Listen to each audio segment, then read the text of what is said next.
Well, welcome everybody. I'm going to invite Aram, just to hit some high points. Okay, good evening, everyone. Just keep your videos turned off, your device is muted, and try not to chat during the class using this group. We are recording this class for our Dao De Ching library, so just be aware of that and try not to press any unnecessary button. Thank you, guys. Okay, well, everybody knows Barb. I'm looking here. Tunsun's here, Michael, Jing, Aram, Charles, myself, and Kurt's here. Kurtana's here. And so everybody knows Barbara. We're very happy she's here. Although she's in North Carolina, she's here. I'm here. Yeah, and one of the temple ordinances is it's important that whenever we have a class or we ever have something like this study class, that we need to have the lamps lit and offer incense. And a lot of people said, well, it's not the same as being in the temple. I don't necessarily agree or disagree with that. I think it's more an individual thing. But I've noticed that since we've made a point here doing this Skype, that to me, I think it's not only what we should be doing, it's clearly important that we do it. And so that's just my read on it. I know it's important when we do it in the temple itself, and so why shouldn't it be as important here? And we have a small group tonight, and Barbara is going to be talking about number 39, verse number 39 and 41. And I would like to encourage everybody, if they don't have a comment, if they have a question, ask Barb a question or ask the group the question. We would really like to try to get the interactive learning going on. And last week, I thought it was very helpful. It was helpful for a couple of things that I saw, and I hope that we can encourage everybody to participate tonight as well. Everybody, as I said, everybody knows Barb. Barb's up in North Carolina in her family temple right now, and we're very happy she's here. And without further ado, I would like to ask her to please. Thank you, Barb. Thank you, Roger. Appreciate that. Before I get started, I want to thank Heavenly Mother for this opportunity. The grace and mercy of Grandmaster Mila Buddha, Yowei Pusa, Jigong Lao Shu, the forerunners from Taiwan, our point masters, and special thanks to our protection of Jiming Tianxin, Jay Yunrung Zeng, Point Master Wong. I'm not going to try to screw up her given name now. And then, our point masters that are with us right now, especially Point Master Kwong, even though she hasn't joined us, it doesn't look like. We all know how important she is, particularly for the English-speaking folks. So, and then I really want to thank everybody who's on the Skype tonight. I appreciate everybody joining, and I do reiterate what Roger just asked or commented on, and that is, I think that these two chapters, 39 and 41, they're really enlightening, but it's everything that we've been talking about.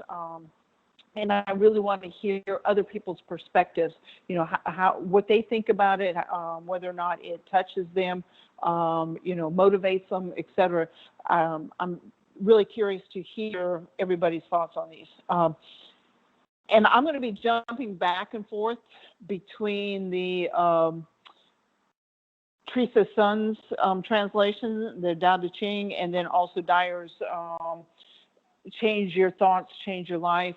I'm going to be flipping back and forth because I feel like they, I just have a preference on how they translated certain phrases within these chapters. And so I've kind of picked and chose which ones I want to read or, you know, use as my reference point, even though they're all very good. So, so I'm going to start in the Tao Te Ching one, if you can see that. And it says, and this is chapter 39, in the beginning, there were those who attained the oneness. Heaven, by attaining the oneness, became clear. Earth, by attaining the oneness, became peaceful. Spirit, by attaining the oneness, became divine. And then true nature is like an empty valley. And by obtaining the oneness, it became fully productive. All things, by attaining the oneness, became alive. So what is oneness? And we've talked about this in various different means.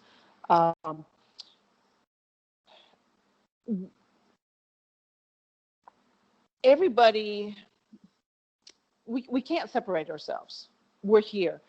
Before I came to the temple, I was looking at, one day I was just basically daydreaming, I guess you would call it, at work. And I started thinking about the fact that how did we find ourselves to be in the same place, in the same time, you know, with some of the people that you encounter.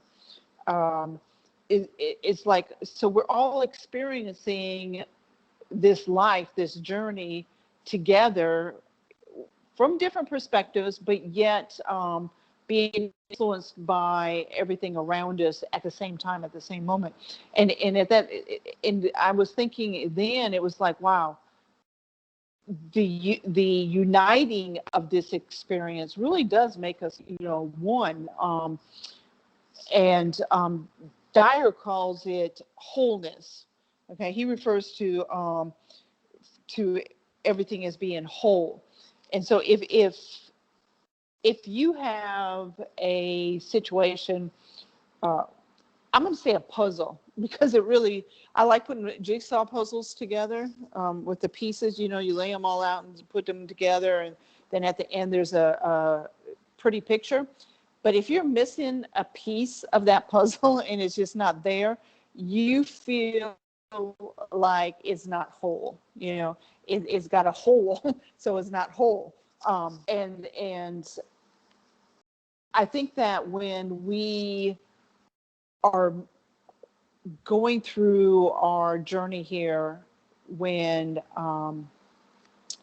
we're not thinking about the fact that we're part of everything and everything's part of us, we're missing. We don't have a whole picture. The beautiful picture has gaps in it. And I think that we all understand what I'm saying, and we need to be able to help everyone to be able to follow the Tao so that there aren't the gaps, there's not the holes. Okay. The other thing I wanted to bring to our attention, or one of the things I wanted to bring to our attention, and that is the first verse. It says, there were those who, in the beginning, there were those who attained the oneness. And for those with a Christian background, Roger, I think you're going to understand what I'm saying.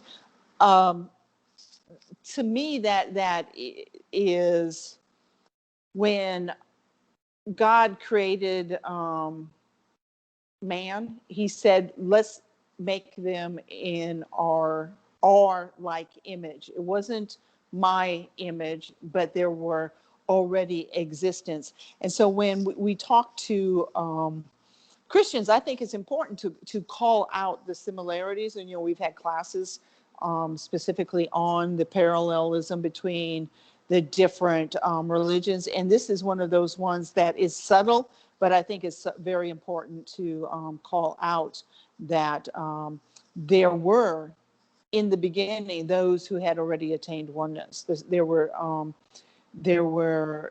was beings of his existence that had already attained oneness, and then heaven became clear. With everything obtaining oneness became clear, peaceful, and divine. So those are the things that we're all looking for, and the way that it occurs is when everybody is in alignment with Tao, and we're all together and whole without those gaps. Roger, I see your video's on. Did you have a comment?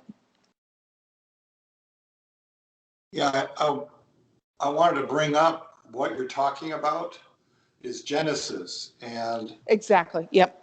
Enoch, in his book, Before Genesis, he talks about how man was created through, quote unquote, God's order to all the angels to give an element to create this finger, this part of the finger, this, and they gave all of themselves to create these different elements in man, so that man was clearly not only in God's image, but superior to all these other entities that were already in existence.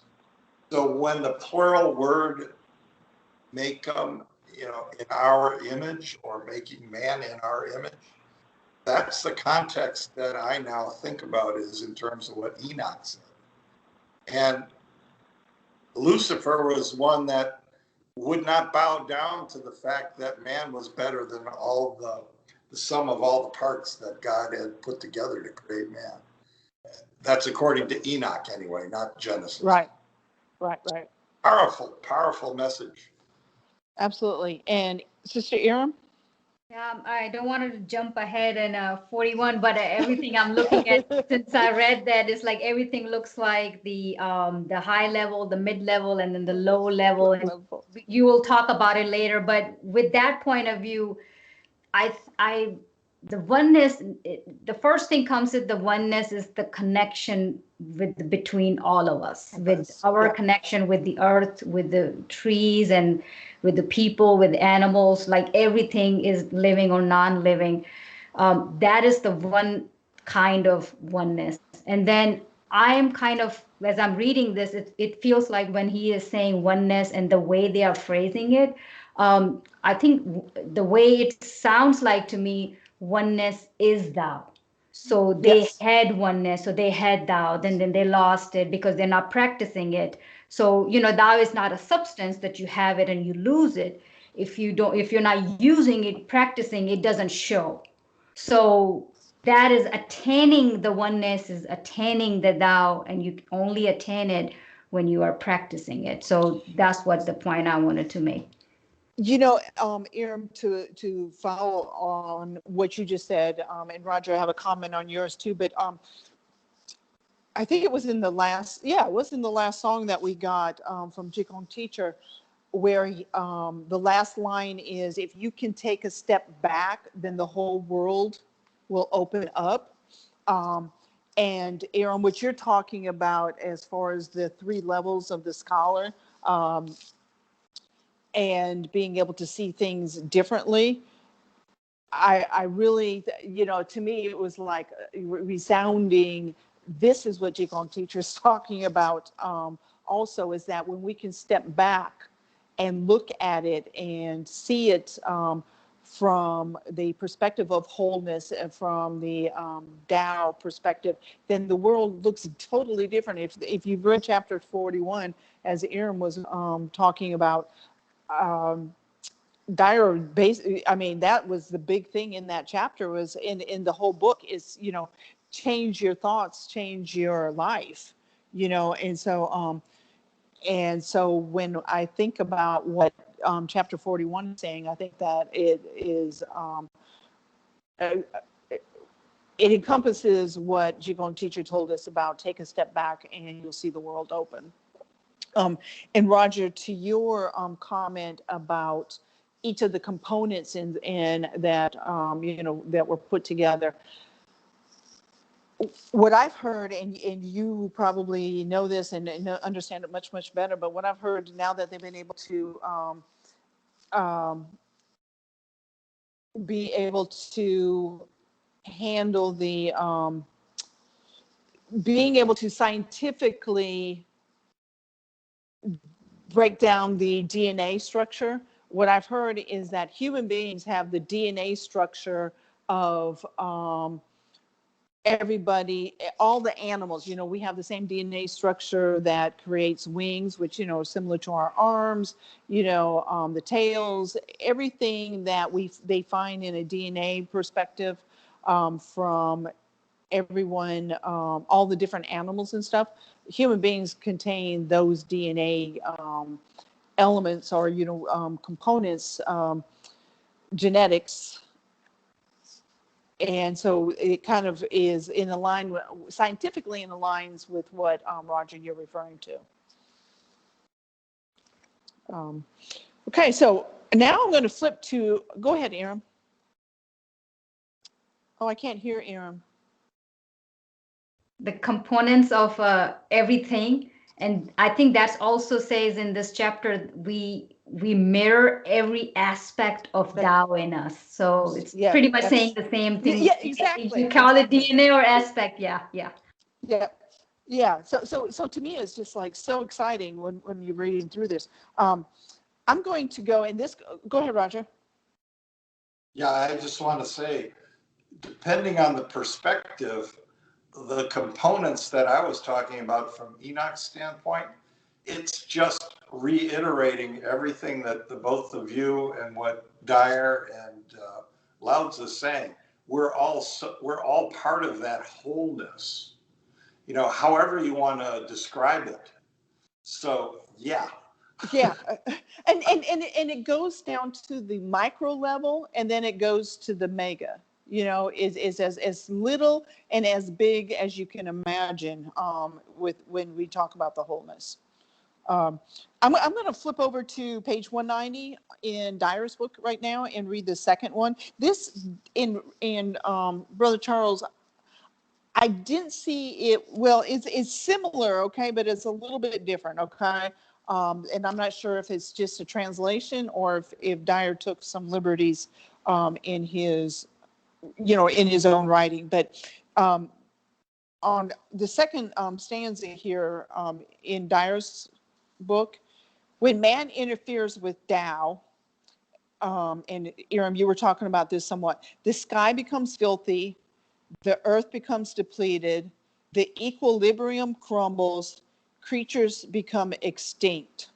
And I was like, that is so much about, that strives so much about what we're experiencing right now in this time frame, because so many people, I'm not going to say they interfere with Tao per se, but they're not flowing with Tao. They're going against Tao, which I guess is a form of interfering. But when you're not following Tao, when you're not focusing, if you're not trying to practice and cultivate, then the results are the sky becomes filthy. We have so much pollution that, that with the pandemic in place, I'm sure you all saw the different pictures. I remember the one of India where they had been locked down, and there was a before the pandemic and during the pandemic pictures, and it was like literally night and day, where you could hardly see anything because of the smog and the air pollution. And then when everybody stopped driving and everybody was locked down and they couldn't do different things, it cleared up almost, within weeks, it cleared up. So the sky becomes filthy, the earth becomes depleted. When we don't take into consideration that we're part of the whole, the earth is part of us and we're part of it, Mother Earth, from dust to dust, we're made from the clay. All of our food comes from the earth, the trees create the oxygen, everything that you think about. When we start to go against the Tao, if we're not practicing the Tao, we're not taking into consideration and being good stewards of the earth, it gets depleted. We do so many things just for our own materialistic pleasures, and we don't take into consideration what we're doing to the whole. The equilibrium crumbles. Just the balance in nature, the balance in ourselves, the balance in our families, balance, in our society. The equilibrium crumbles. There's no harmony. Everybody's all out to get their own. And what I'm thinking about is a teeter-totter. If you weigh things out on a teeter-totter, I don't know how many of you remember a teeter-totter. I don't even think they have teeter-totters anymore. Roger, I'm sure you know what I'm talking about, where one kid sits on the one end and the other, and then they just kind of bounce up and down, pushing up and down. But it's a balancing trick. You can balance it out where nobody has to put their feet on the ground, and the teeter-totter stays level. But once you change the equilibrium between the two, then it crashes. And if you're not careful, one of the children can be, projected off of the teeter-totter. You guys know what I'm talking about with the teeter-totters? I heard the term before, but it's not coming. You don't know? No. You don't know what a Roger, you know what a teeter-totter is, right? I'm not that. Know what you're talking about. I do, Barbara. Thank you. Okay. Yes. Yeah. Let me Google it. With had one, and I still think they exist, don't they? I don't know. I haven't seen any, Roger, and I can see that a lot of the toys that we had, they're considered unsafe nowadays. We call it seesaw. Okay, a seesaw. Yeah. A teeter-totter, a seesaw. Yeah, it's like one person sits on this side and another person, and then you go up. Yeah. Okay, a seesaw. One of the things I wanted to make about this verse, you were talking about the filthy and the depleted, the equilibrium getting crumbled, and the extinct animals. It's something I've said in the past, and I can't remember where it came from. It's when we look at the earth as a resource, these things happen. But if we would just change that thinking and look at the world as a source, like the Indians, American Indians did, and the native cultures did, we wouldn't be in this situation. But no, we like the story of the river, the river, everything, right?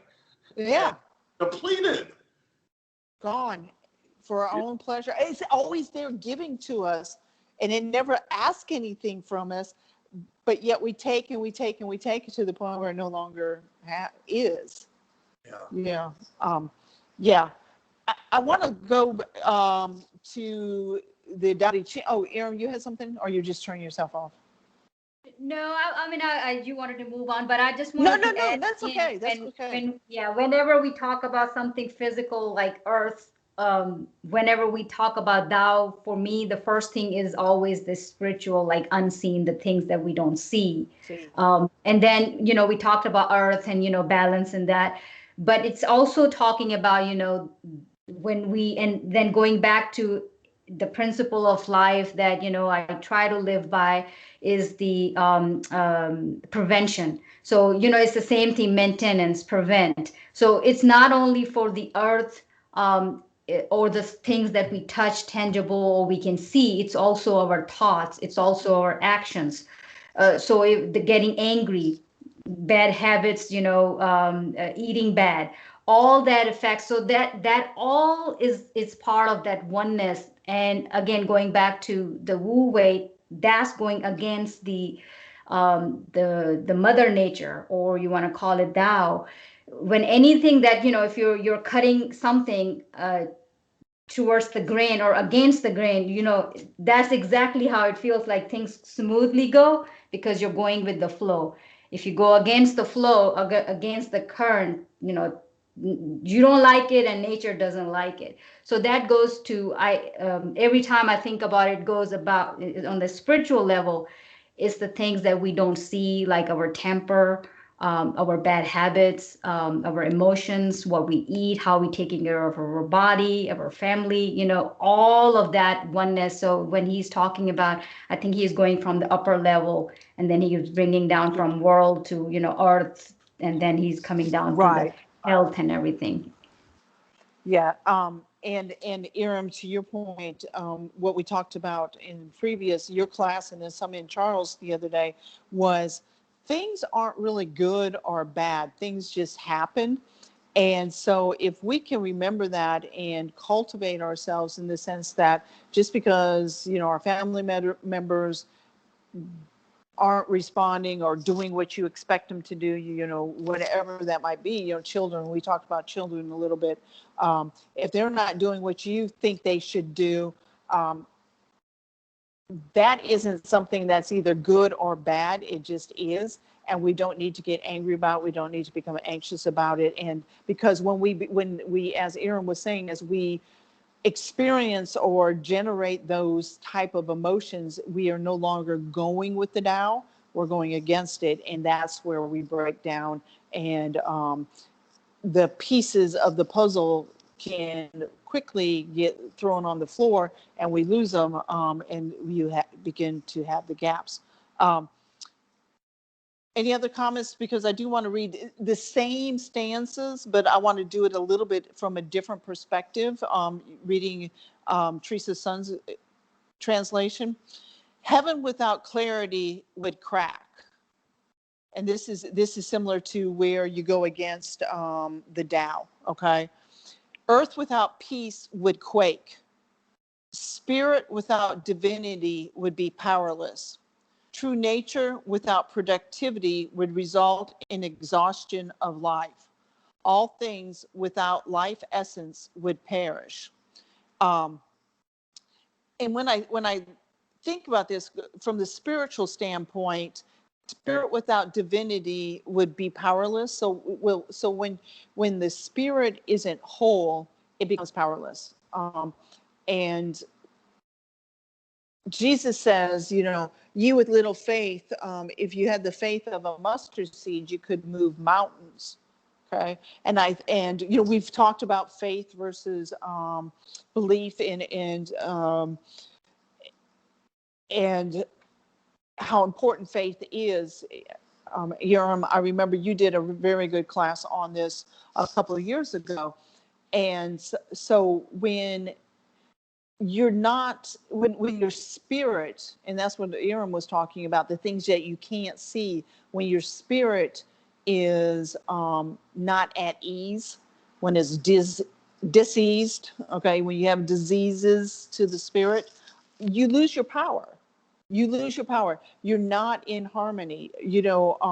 We talk about that path where the saints and sages are, and if you come off the path, you expose yourself. It's difficult for the protection to be there. It's difficult for you to be in a line, and it's a whole lot easier to flow with a river than it is to paddle upstream. Okay, and so when we don't cultivate and we fall out of alignment with the Tao, we do lose our power. Okay. And the earthquakes, heaven without clarity would crack.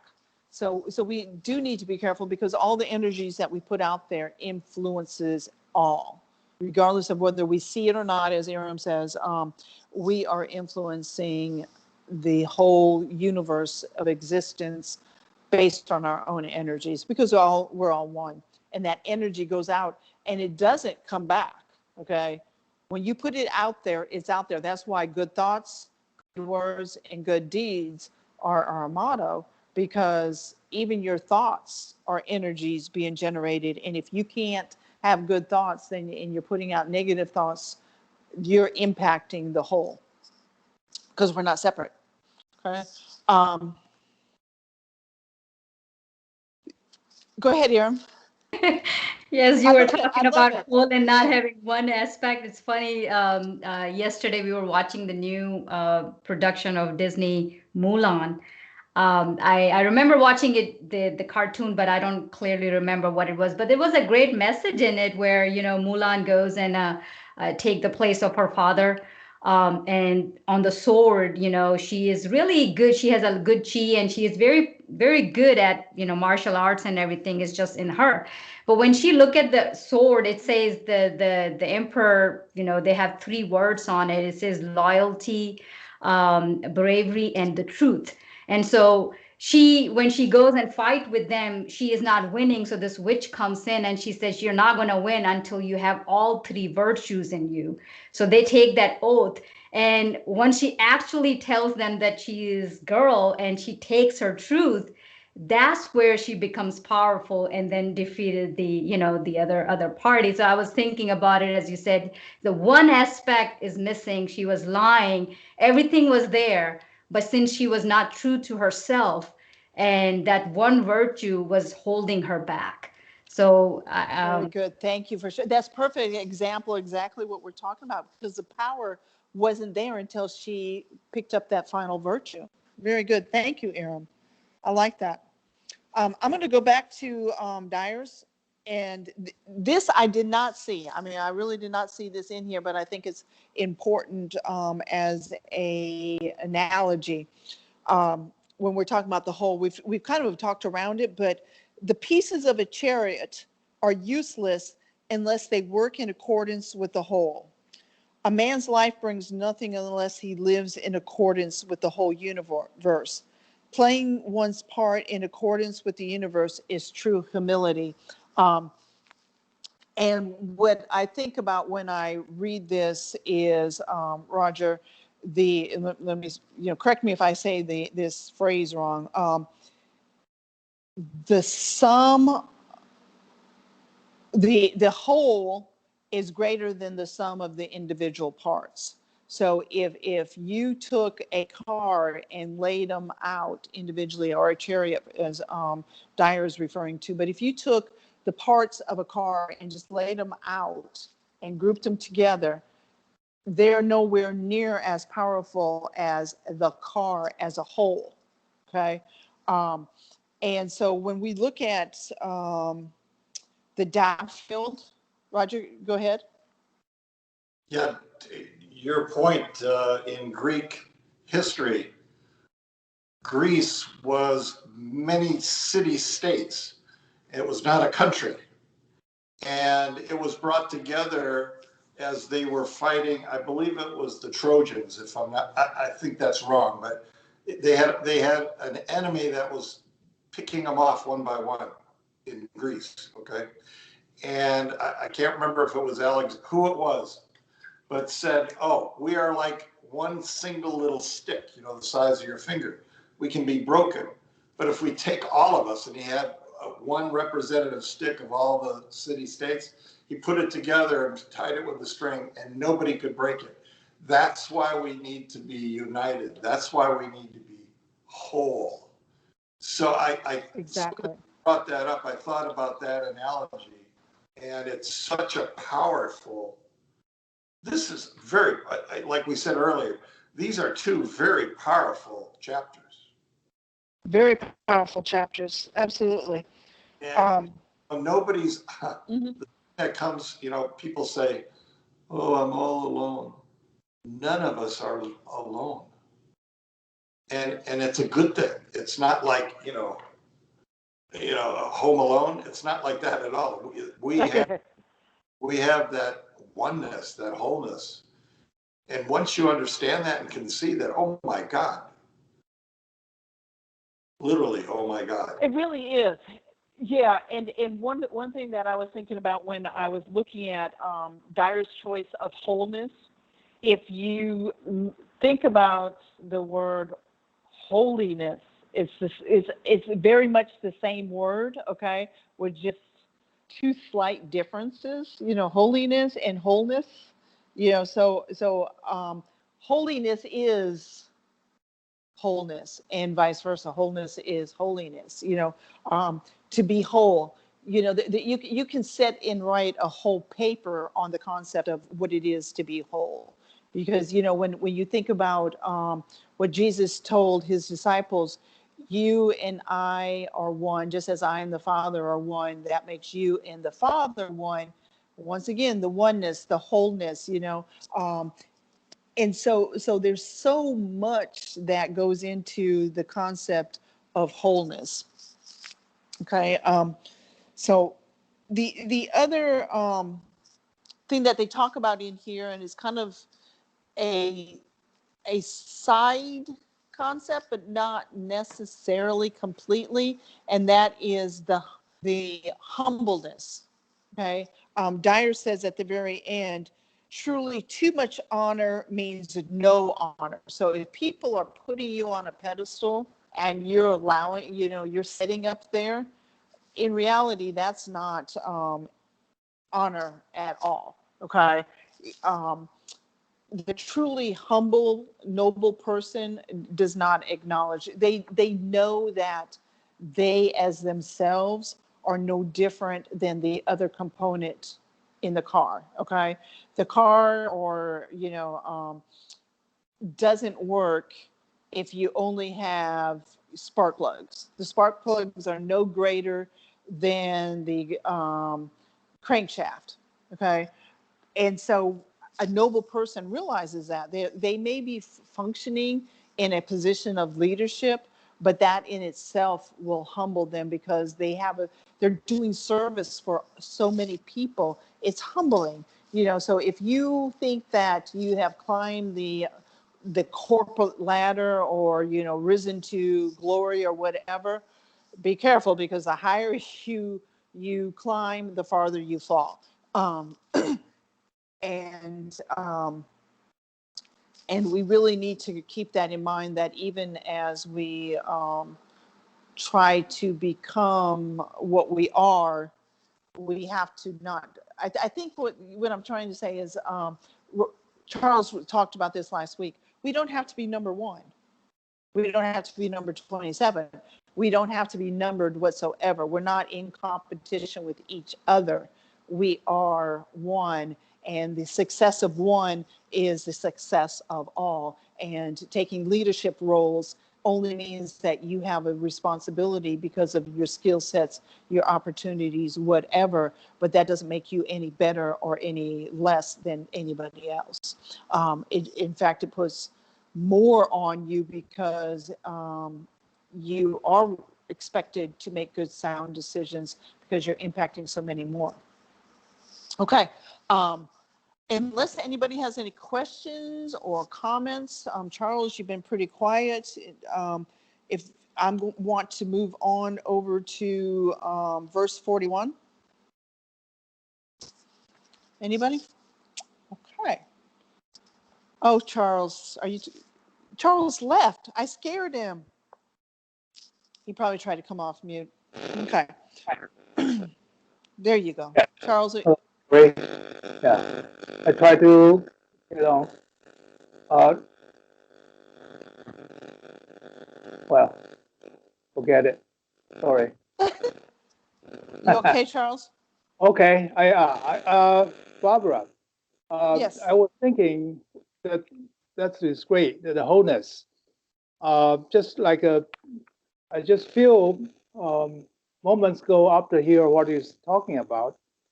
So the wholeness, just like you are harmonious with others, and that you balanced your all, you yourself and with others, and then love others like I love yourself. So that is what I think that is on this wholeness means. That's I just want to share my thought. That's it. Okay, thank you. That's very good. Thank you, Charles, on that. And one of the things that we struggle with in our society today is that we don't necessarily love ourselves from the we have big egos, but when you talk to somebody with a big ego, that doesn't necessarily. Sorry. I think we lost Sister Barbara, so give her a few minutes. It's my problem. I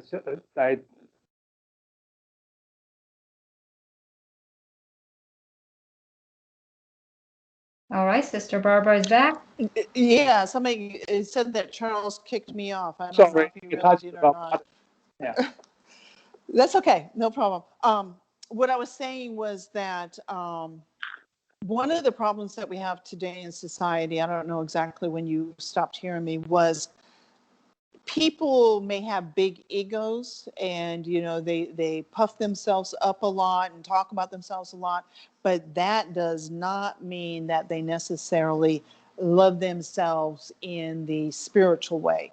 They may love being able to, in a selfish, I need this, I need that, but if you look inside them and look at the essence of who they really are, they're so many times very, they're really afraid. They're afraid of not having friends. They're afraid of being by themselves.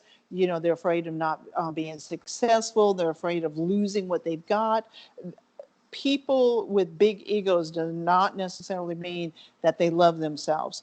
And so when we say love others as you love yourself, we're seeing that a lot in society today because people really don't have that harmony within them. They don't have the peace within them. So it's very difficult for themselves to love themselves and to be able to love others. So, Charles, you're so right, in my opinion, in regards to the harmony of loving yourself and loving others. Roger?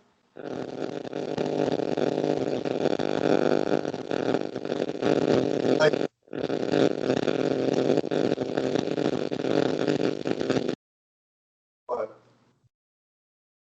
can you hear me? Yeah, I can hear you now. I think Charles got some feedback on his line. You just said something really powerful, and it cued the message Jesus said about, we need to love each other like we need to love each other equally. And if you don't know how to love somebody or yourself, follow what I do. He was saying, follow me as an example to show you what love is. If you don't love yourself, follow me. He certainly wasn't ego driven. Exactly. So, that to me was always a powerful image. If you don't know how to love yourself, look at me, Jesus, and how I express love, and you'll be on track. In my words. And Roger, that was Jesus's message. And then if you look at, based on, the studies that we've done, so many of the messengers that have come to different cultures at different times have been saying that same thing, so we definitely have some examples out there of the love. The other thing that I was thinking of that I felt like was a great analogy when Charles was speaking about the harmony and the wholeness and stuff is an orchestra or a choir. Each of those instruments, even the same instrument may be playing, like the first, second, third chair type of thing. Each one of them may be playing slightly different music, okay? But when you put it all together, it's just so beautiful. And each one individually is very beautiful, but when you don't have the whole, you may not get the complete picture. And so if one instrument is boasting itself, above the others when that isn't their role, then it depletes the whole beauty of the orchestra itself. So when we talk about feeling your role and not being egotistical or being too arrogant, and not being humble, all of those things I can see that in an orchestra. I played in the high school orchestra and really learned a lot about teamwork and harmony by doing so. Okay. All right, so I am going to move on to chapter 41.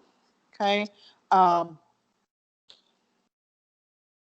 so as an introduction to this, before we actually read the verses, this chapter, we were talking about this before the class started, for Dreyer, this chapter, Living Beyond Appearances, was the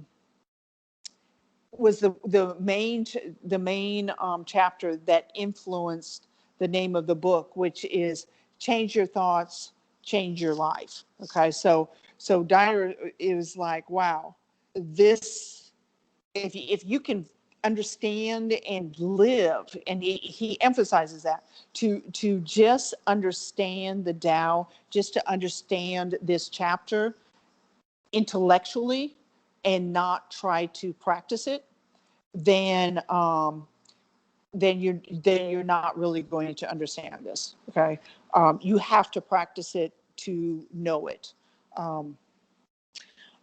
I gave a class, the first class I gave at the temple. Roger, I don't know if you remember this class or not. I don't know if Kwang Jae has joined us or not.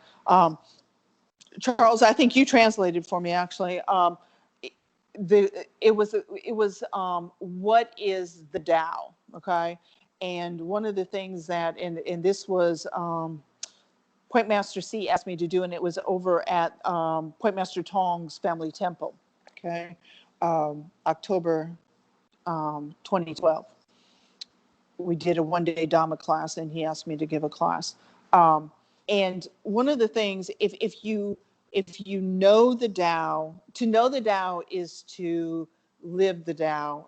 To know the Tao is to love the Tao, and to love the Tao is to live the Tao. So if you really know what this verse is trying to say to us, then you are going to love it in that wholeness, that love that we were talking about, love one another, love all things, type of thing. But you have to live it, because if you understand it and you love it, you have to live it, and vice versa. If you don't live it, you can't really know it. So it's kind of a circular relationship here, where none of the three can exist on its own, because to really understand it, you have to live it. And to live it, you love it, and vice versa. So any comments on that? Okay. So reading out of, I'm going to read it out of the Tao Te Ching book rather than Dreyer's for the first stanza, and then go into the second one. When a superior man heard of Tao, now Dreyer calls it a great scholar, okay? When a superior man hears of Tao, he cultivates himself diligently. When an average man or a middling scholar hears of the Tao, he is doubtful, vague, and would give up halfway. Dyer says the middling man hears of the Tao and retains some, but loses some. So he's not diligent. He only picks up some of it. But when an inferior man or a inferior scholar hears of the Tao, he laughs and thinks the Tao is ridiculous and roars with ridicule. But then it says, Dyer went ahead and put it in here at the end. The Tao Te Ching translation is put a little bit further down. If Tao is not being laughed at, it is not the great Tao. And without that laugh, it would not be the Tao. So does anybody have any comments or thoughts on what that means, that if it's not laughed at, then it really truly isn't the Tao? Anybody want to share their thoughts on that?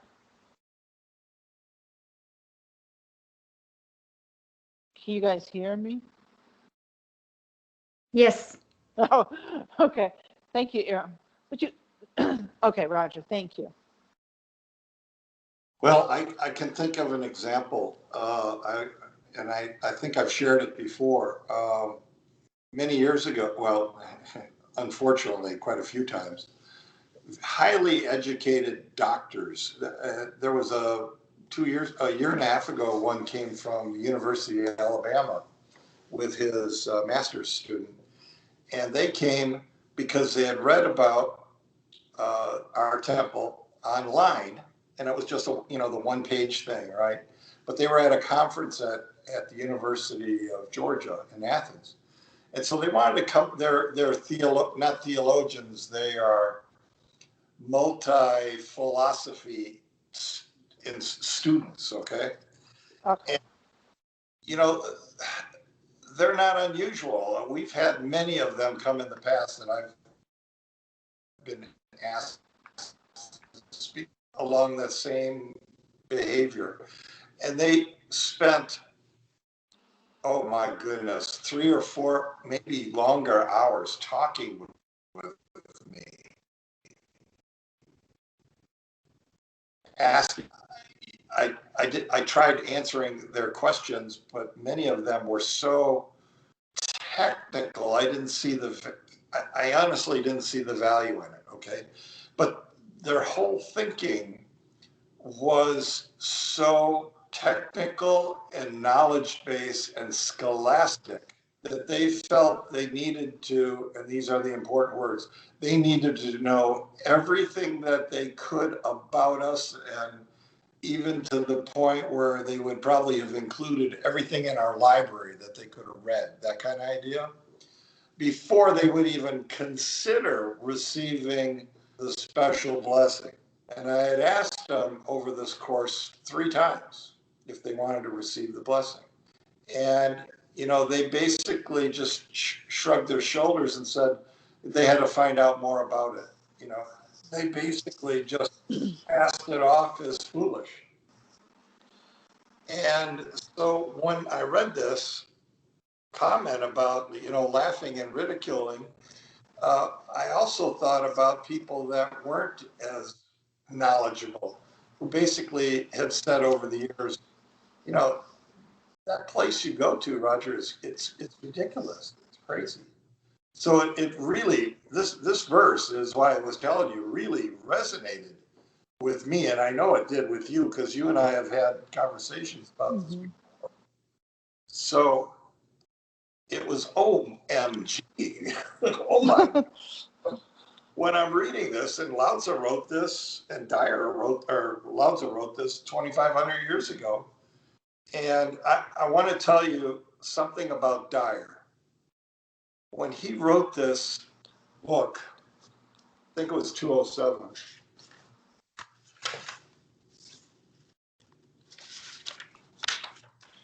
Forgive me. Yeah, he wrote this in 2007. When he wrote this book, as I mentioned to you before class, he had studied over 81 different translations, and he was able to work with somebody to come up with this version based on all those 81. But the powerful thing that I got out of this is when he studied this and put this into practice, the Tao was the major focus from this day to the day he died. I'm reading the last book that he wrote, and was published 5 months before he died. And he, in every verse, has talked about the impact that the Tao Te Ching had made on his life. And you guys know that I consider him like, someone really special in my life. But to me, that was such a, I wish that I was able to have. I don't need to. I let it go a long time ago. But the idea that, did he receive the special blessing? Was he, he was certainly in a position where he would have probably come to Atlanta and received the special blessing, or we could have went there. But I think he was an elevated person, so much so that I can't judge it. I can't judge it either way. Right. I can't judge it either way. But I will say that in the book, I can see clearly is the last book he wrote. It's so powerful, the impact that the Tao Te Ching had made to him since 2007, every day of his life. And that's all I'm going to say. Thanks, Roger. Sister Erin? Um, when it says that, if they don't laugh, then it won't be Tao. I mean, other than the concept of three levels and people, it's not saying because we are judging a person or anyone. I think if you look at the Tao as the concept of Tai Chi, yin and yang, so that's what it is. If it's not two opposites, then it's no Tao.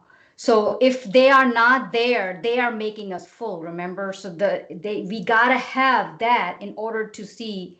If we are all the same, then you won't be able to see Tao. So that's the part, we taking it seriously and them laughing, it completes the whole Tao, the Tai Chi. Wow. Okay, thank you, Erin. So I guess my question is, and this may be mostly rhetorical, is so can we ever get to the point that everybody understands the Tao and is living the Tao? Obviously that's the ultimate goal, is that we all can return to heaven and that we understand it. So with and it, is Point Master Kwong on? I don't know if she joined us or not. Doesn't look like it. But I guess at that point, if you think about the class that we give where we were all one, and then there was the separation, okay, and the Tao came into play. So I guess, and then from there became the chaos. So I think what you're saying, Erin, is while we're here in the materialistic, the earth level, the lower energies, the Tao will always have the yin and yang. But at some point, we transcend up to the point where the physical no longer, the void. Okay, when you get to the void, there's no longer the quote yin and yang, because the yin and yang is at the part of the physical, and not, the separation of heaven and earth, yin and yang, versus the void. Does that make sense? Do you guys agree with that? Yes. Okay. All right. And Roger, it looks like we're at 8:30. So, so one of the main thing that I'm thinking, the theme of this, and I talked about it, is the superior man. He takes everything, and this is what Dyer says in the chapter about himself. He said when he started learning the Tao Te Ching, he took it seriously. He diligently every day tried to practice what he was learning, because he was touched so greatly by it, that he just felt like this was the way to live your life in a holiness way. Okay. He quoted a couple of people in this chapter that I wanted to touch on, and then he also there's a couple of things I felt like were relevant to call out. I'm looking at the translation out of the Tao Te Ching, but I think I want to stay focused on Dyer's writing. So on page 200, he's got a quote from "In a Warrior Blends with Life, A Martyr in Tao" by Michael Latora. This is Michael's comment on this chapter. Excuse me.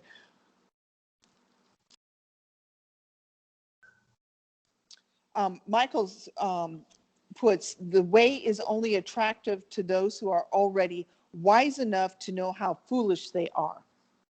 Okay. Sarcastic laughter from other fools who believe themselves wise does not deter the truly wise from following the way. So regardless of what other people are doing or responding to, Roger, your example, they're like, wait a minute, I need more information. That should not influence us to think twice about what we're basically committed ourselves to. Following the way, they do not become complicated, extraordinary, and prominent. Rather, they become simple, ordinary, and subtle. Okay? And I think we all understand that the Tao is simple. It is just simple. It's not complex. It reminds me of Point Master C. I was riding with him and Dujay to the airport when they went back to Taiwan when he was sick. And we were talking about some stuff. And he said, you should drink the plain water. Don't worry about drinking the sodas and the flavored drinks and stuff. He said, it's the plain water. That's the Tao. It's not the fancy drinks and things. And we were talking about meditation at the time. And so when we think about this chapter, we think about the simplicity, but the most important thing is, and we talk about it, but it's not just talking about it, it's doing. And I hear Point Master Zhong, over and over again in my head. You're not sitting, the Tao, you're doing. Okay, and Charles, I butchered that, but you remember the picture of in the Chinese characters where you're sitting versus where people are doing. Okay, and so sounds like the same word, but totally different. So we need to be doing, and you have to do it every day. Even if it's just a little bit at first. One step, as Qigong teacher tells us, one step is better than no steps. So each day, just keep practicing and moving forward. And even if you start out as being the middling scholar, as Dyer calls it, if you practice every day, eventually you will understand and you'll be living the Tao to the point where you have transcended up to that next level of being a great scholar and a superior man, as the translation says. Going down on that same page, the paragraph underneath it, the last sentence, when you're practicing the Tao, others will make fun of you because they don't understand. Like one of the things that stuck in my head from some of the early classes I sat in was, if you're practicing the Tao, nobody can really take advantage of you. Okay. My husband, he's like, oh, somebody, people are taking advantage of you, and I'm like, no, they're not taking advantage of me. I willingly give myself. Now, it's not to be foolish, you be wise when you do your business and stuff like that. But if somebody does cheat you in a way, you know what? You don't have animosity. You don't try to get revenge. Charles talked about this when before he started practicing the Tao. He shared last week that he would lay awake thinking, okay, I'm not only going to get even, I'm going to get, even more out of this person who I feel like just cheated me. I'm going to get that, and tenfold out of them. But that's not the Tao way. That's not the Tao way. And people will laugh at you and say, well, that person just cheated you. Why don't you cheat them? What goes around comes around. No, because what goes around comes around. And if you cheat somebody, even if you think that you're justified in doing so, if you're not following the Tao, Aram just talked about it, when you go against the grain of the Tao, it's going to be painful. So eventually you're going to have to pay for what you've done. Okay. And then jumping down to the last paragraph, a person in the Tao sees the world quite differently, knowing that inner peace is power. Okay. the song that we got,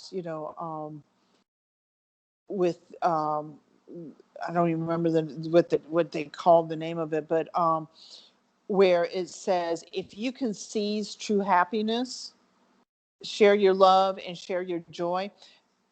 If you can have that inner peace, regardless of what's going on, regardless of how provoked you become, how much your challenges are, how struggling things are, if you can have that inner peace, that happiness, and you can share your love and joy, remembering, okay, that, you tie it all back together, remembering the fact that we love one another, we love others as ourselves, that we're a whole, and that if anybody is out of harmony, including ourselves, but others too, then we're causing strife amongst the Tao. May the force be with you, okay, from the Star Wars, saga. If we are causing chaos, if, where we were talking about in the previous chapter, when there's not oneness with the earth, when we're going against the Tao, things become depleted and things become extinct. The earth quakes, the volcanoes erupts. We're adding to that. So we have to find that inner peace. It's there. It's not like gone anywhere. So it's not like it's not there, to use the term find is a little bit misleading, but we need to clean that piece off, clean it, rub our lamps, let the light shine, and share our joy and love with others, from that inner peace. Okay. Because that's where the power is. United we stand, divided we fall. And so, and we're talking about the whole, Roger was talking about the bundle of grass together. One piece of grass isn't going to, stop anything. But when you bundle it together, when it's all together and tied with love, then there's so much power that we can't even imagine what that means. Okay.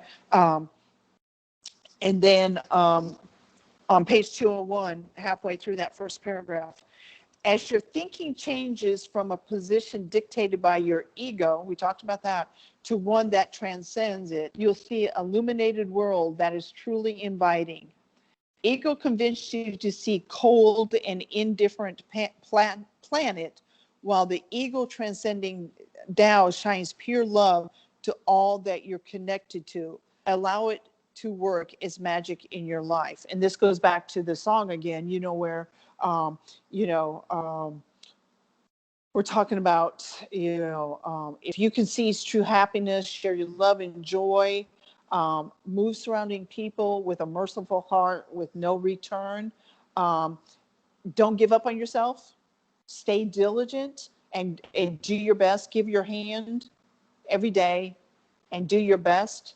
And if you can take a step back, then you'll see the whole world open up. And I think that song describes what Dyer is talking about here, from beginning to end. If you can find that inner peace and you can share and you don't expect anything back, and you're looking beyond your ego and you've transcended that me concept versus the whole, then that's where our power is, and that's where we make the greatest impact to the world and to those around us. Okay. And then the last section, and does anybody have anything else? Or got 4 minutes. I had one more thing I wanted to read, but I wanted to see if anybody had any comments off of the last bits that I've shared. Of course. Roger, go for it. That was really powerful. The last sentence of what you just finished reading, actually the next sentence, actually. This is Dyer talking. This is what Lao seems to be instructing as I sit here asking how I might serve those who read this book. His, he talked earlier about this verse being the stimulus for how he titled the book. And then here he is saying to us, this is the message while I'm sitting here writing this. How can I serve those who are reading the book? And I mentioned his last book, I Can See Clearly Now. He keeps referring to the lessons throughout his life and how the Tao in his life was directing him, and how his whole intention was serving those who are reading the book, serving those that are taking part in his PBS programs and all this other kind of stuff. He was literally focused on serving.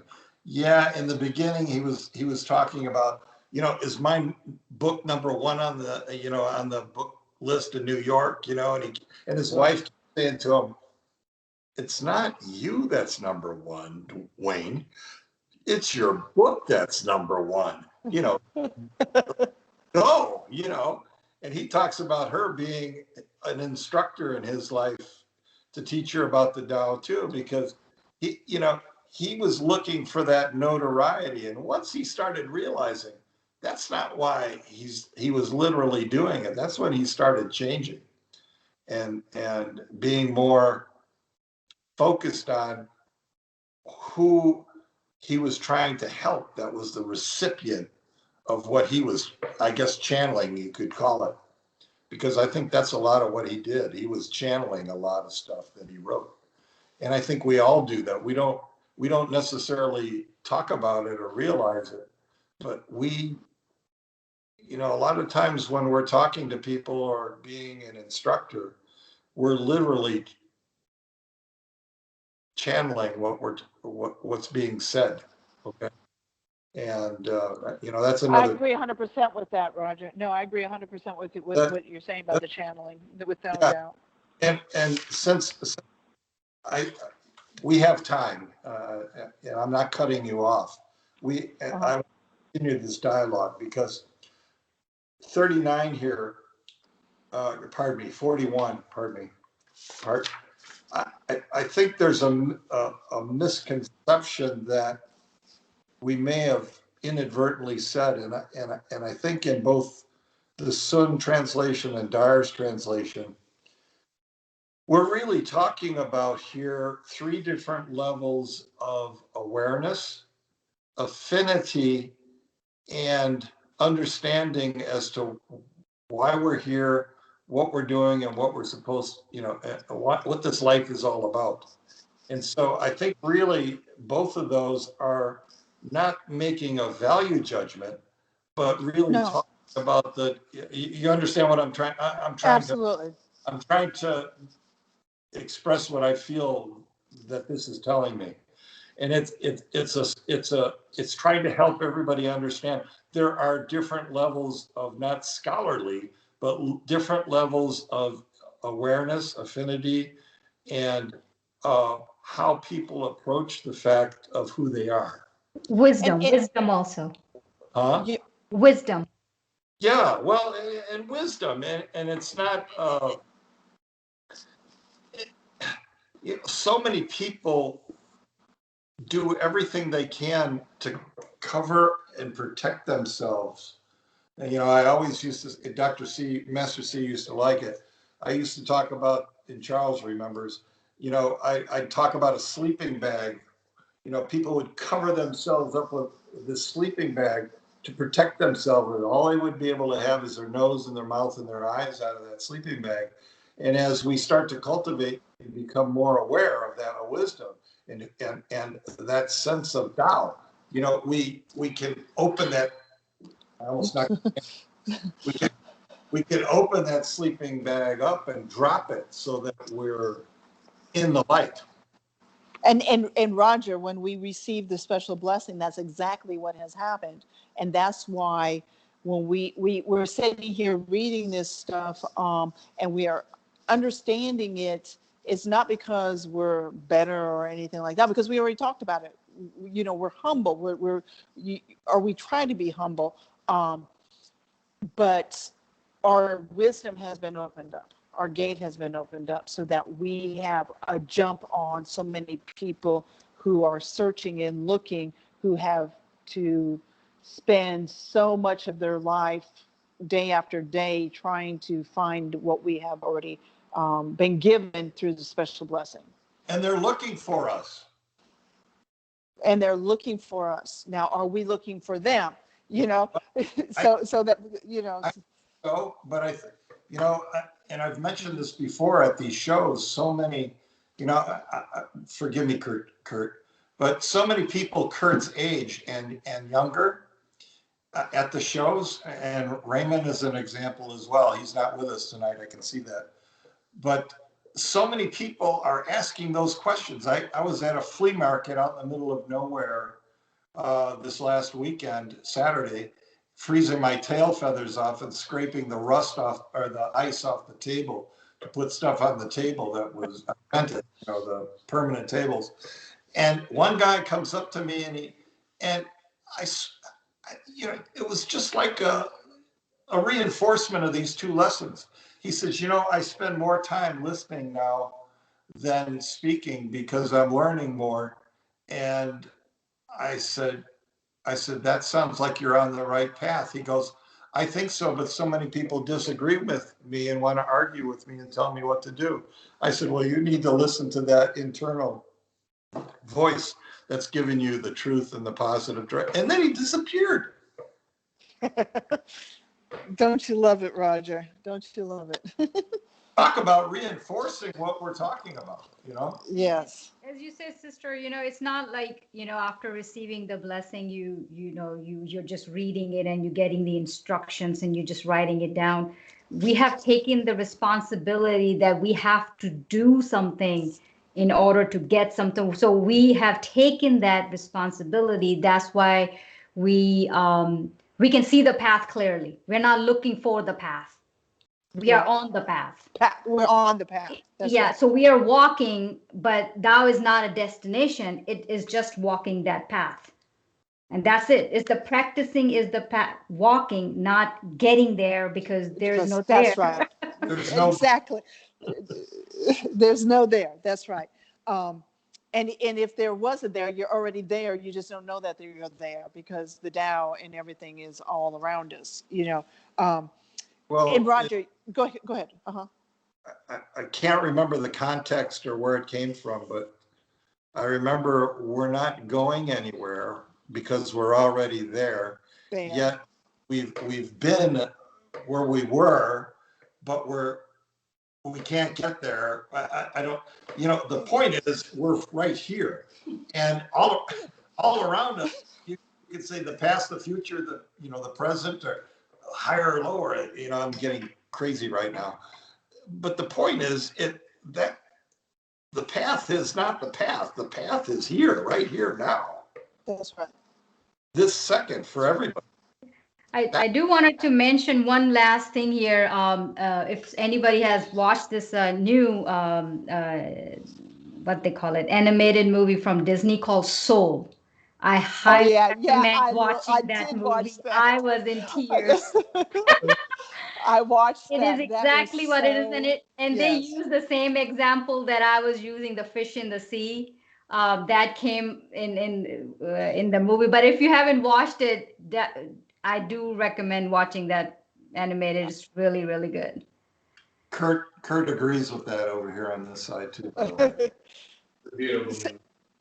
All right, do you want to do a conclusion, or do you have... Yeah, well, there's a couple of things, and then we'll conclude. Okay, Roger, to you. Okay, you read that last sentence in that paragraph that we were just talking about, and you stopped at the colon. Okay, he's saying this is what Lao Tzu seems to be instructing. As I sit here asking how I might serve those who read this book, and then he puts a colon. Be diligent. Be diligent, okay? And we hear this all the time. I mentioned it earlier. Qigong teachers told us, keep going. We have a diligence class. What does that mean? What does it mean to be diligent? That means regardless of what's happening, you keep going. You keep that one step at a time. If you can run, run. If you have to slow down and take a rest a little bit, you can rest, but don't stop. And that's what Dyer is saying right now. If he can tell you anything, be diligent about this, because this is a race, even though you're not going anywhere, as we just discussed. This is a marathon race, and you have to keep going. You know, you start it and you finish it, and you finish it at the point where you've taken your last breath. So at any other point, you're still practicing the Tao. You're still cultivating. You're still moving through that journey, even though that journey is not the path itself. You know, that's not the destination. Okay. Last thing I want to read is on page 202. And this is talking about the physical terms. And this is more, not so much for us, but for those who we encounter that are looking for proof. Okay. And maybe some of the people on this phone, you know, on this call might have some things. So Roger, were you trying to say something? No, I'm glad you're bringing this up. Yeah, this is real powerful. Okay, so the title of this little paragraph is "The Tao Truth is Unprovable in a Physical Terms." And Roger, that's what you were dealing with those philosophy students. You know, they wanted proof. That's what they were doing. They were looking through all of the material to see if they could get proof. Okay, they didn't have that faith, that trust, that what they heard didn't have enough affinity with the Tao at that time to be able to take the step forward. Okay, but it says, let go of your conditioned way of needing proof in the physical world before something becomes your truth. The Tao is hidden permanently and it cannot be named. So accept this as a fact. You're not going to find it in material form. It has no boundaries. And the moment you try to name it, you've lost it. Just as modern scientists may accept the fact that quantum particles originate in waves of formless energy or spirit without their ever seeing the infinite or all-creating field, so too can you let go of your need to see and touch the Tao before you can believe it. By changing the way you look at the world, step back and you can see the world open, you'll see a realm beyond the appearance of darkness, difficulty, weakness, indifference, and death. And then the poet Rainer Maria Rilke said, behind the world, our names enclosed is the nameless, our true archetype and home. So I guess that's the summary of it all, Roger, if you wanted a summary. You know, so we know how to practice the Tao. We've talked about ethics. We've talked about the virtues. We talked about, you know, good thoughts, good words, good deeds. Like Dyer, you know, it's so important that even if you stumble today, even if you reflect on yourself and go, gosh, I lost my temper 15 times today.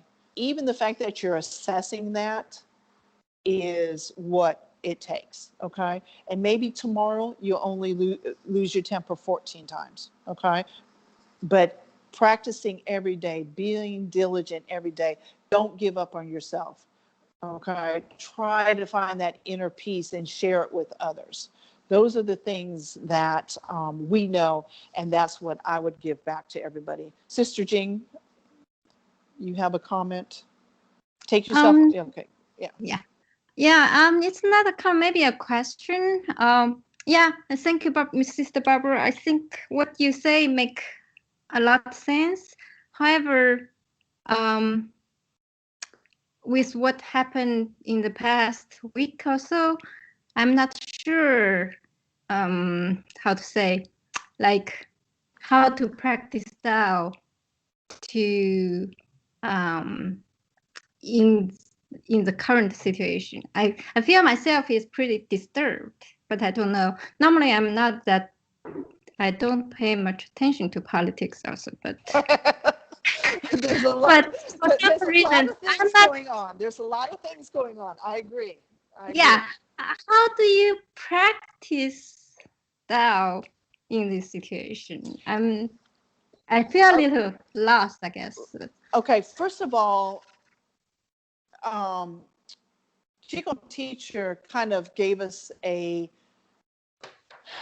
he alluded to, but I mean, he can't tell us things, but he did say that for this country to be successful, it was going to take each and every one of us from basically the grassroots and up to protect this country. Okay. And we've got two major things happening that we haven't seen in our, in the last probably 100, maybe 200 years. One is the pandemic in itself has really set a lot of people in a weird state because we have not in modern times, and it's a great challenge to us because of our mobility. We have to deal with this. But, and Iram, you might want to comment here in just a minute, but Jing, if you think about the Wu Wei, okay, it's not good or it's not bad. It just is. And we have to protect our inner peace from our environment, okay? Because when you go through the storm, you don't get a, get out of jail free card for those who play Monopoly. You don't get that card. Just because you're going through a storm, it's okay for you not to practice the Tao or to find that inner peace. Now, what I say is from an intellectual standpoint, because it's a lot harder to practice it than it is to just say it, okay? And the same thing with the politics. The more at peace we are from a spiritual standpoint, the more that we are propagating the Tao and being leaders from our cultivation, the more powerful we will be. And even in any other kind of storm, through the blizzards, the hurricanes, the firestorms that we saw out west this year, while you're going through it, it is even more important for you to keep your peace than when the world is at peace, because that's how you grow. Qigong teacher told me, if you don't go through the challenges, if you don't have the opportunity to get rid of your bad habits, then you'll never grow. So us as individual and us as a Tao field and us as spiritual beings is our opportunity now to grow in these times of what we consider relative chaos. Iram, you have something? I was thinking the answer is in the question. It's when you said, how do I practice Tao during this time? Define how do I practice Tao means that is the answer. It's a very Zen answer. And very much. But Jing, I think you understand what she's saying. Yeah, thank you. Yeah, I will ponder on that.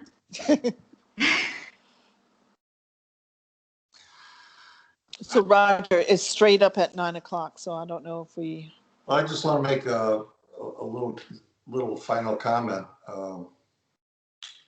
We're beginning a new year, and every once in a while I'll read something from Ravenhawk, who's an Indian resource that I read.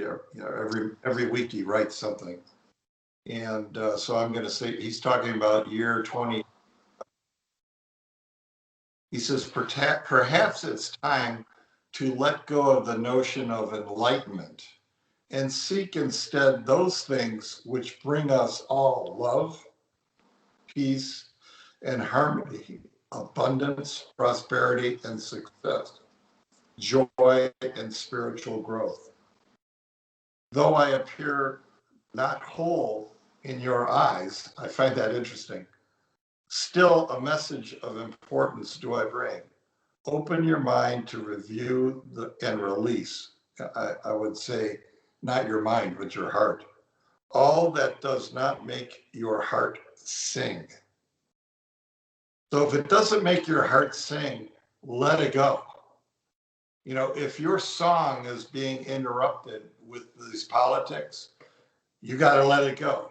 If it's being brought up with a conflict with somebody you're working for or your partner or somebody, you got to let that go and let your heart sing. Let that love take place and grow, like you were talking about.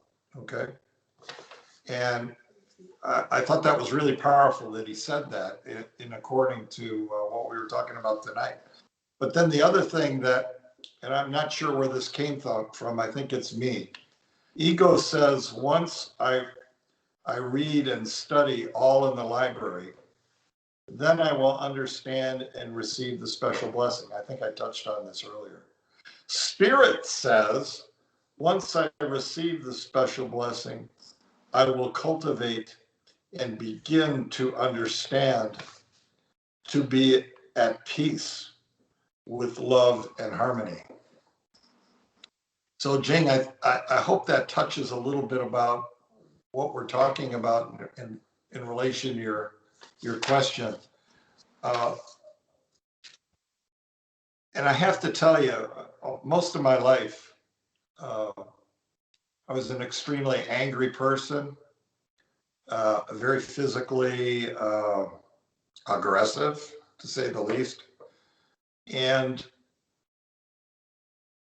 I think I finally come to grips with that, to the point where people that know me from then, you know, think this doubt, you know, you talk about people laughing, you know, you're not you. What's the matter with you? You're crazy, you know, you're not the person we know.